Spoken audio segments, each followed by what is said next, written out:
প্রথম ম্যাচে পাকিস্তানকে 7 উইকেটে হারিয়েছে বাংলাদেশের রিয়েল টেম্পারমেন্ট কাকে বলে সেটা লো স্কোরিং পিচে করে দেখিয়েছে টাইগাররা।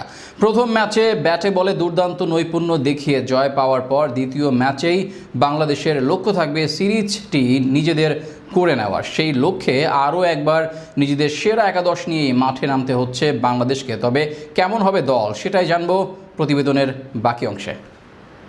দল হিসেবে পাকিস্তানের ইতিহাস ও রেকর্ড যতই সমৃদ্ধ হোক না কেন, অভিজ্ঞতা ও পারফরমেন্স বিচারে এই বাংলাদেশ দল অনেক এগিয়ে। একসময় নামের ভারে প্রতিপক্ষ দল কাঁপলেও এবার পারফরমেন্সই প্রমাণ করেছে কারা সত্যিকারের এগিয়ে। মাঠে কথাই বলেছে বাংলাদেশ দল। বাবর আজম, মোহাম্মদ রিজওয়ান, শাহিন আফ্রিদিদের অনুপস্থিতিতে পাকিস্তান দল হারিয়ে ফেলে অভিজ্ঞতা। বাংলাদেশ সেটা শুধু বুঝেই থেমে থাকেনি, সুযোগকে কাজে লাগিয়ে পুরো ম্যাচেই আধিপত্য দেখিয়েছে।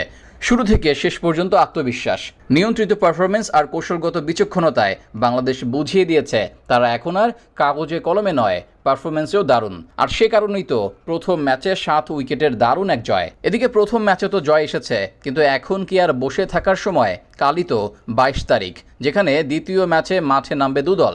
বাংলাদেশের লক্ষ্য অবশ্য বেশ পরিষ্কার থাকার কথা, এই ম্যাচে জয় তুলে নিয়ে নিশ্চিত করতে চাইবে সিরিজ। আরও একবার সেরা একাদশ সাজিয়েই মাঠে নামবে লিটনের দল।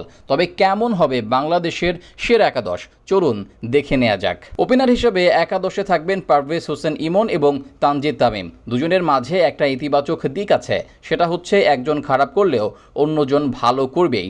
এটাই বাংলাদেশকে এগিয়ে নিয়ে গেছে অনেকটা।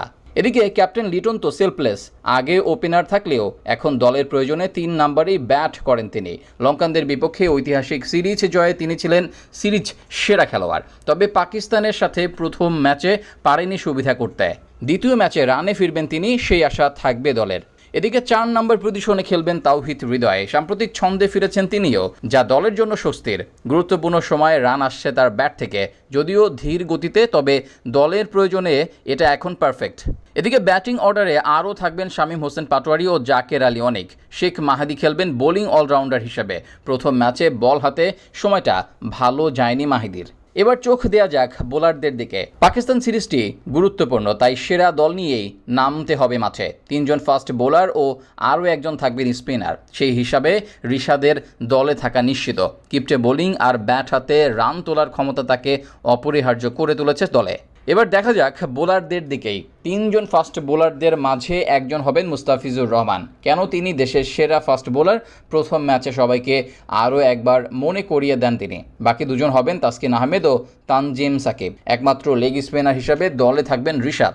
সব কিছু ঠিক থাকলে দ্বিতীয় ম্যাচে সিরিজ জয়ের উদ্দেশ্যে অপরিবর্তিত একাদশ নিয়েই মাঠে নামবে বাংলাদেশ দল।